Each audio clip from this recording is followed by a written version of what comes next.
বাংলাদেশের আপামর জনতা, সিপাহী জনতার সম্মিলিত বিপ্লবের মাধ্যমে মেজর জেনারেল জিয়াউর রহমানকে এবং ওনার স্ত্রী বেগম খালেদা জিয়াকে, ওনার দুই সন্তান তারেক রহমান এবং আরফাত রহমানকে অন্তরীণ থেকে মুক্ত করেছিল।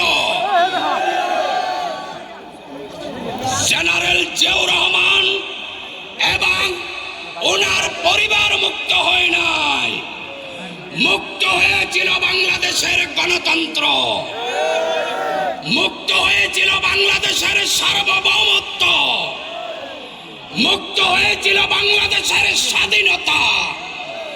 আজকে সেই দিন আমরা উদযাপন করতে এসেছি। এই যে লক্ষ লক্ষ মানুষ এখানে উপস্থিত হয়েছে,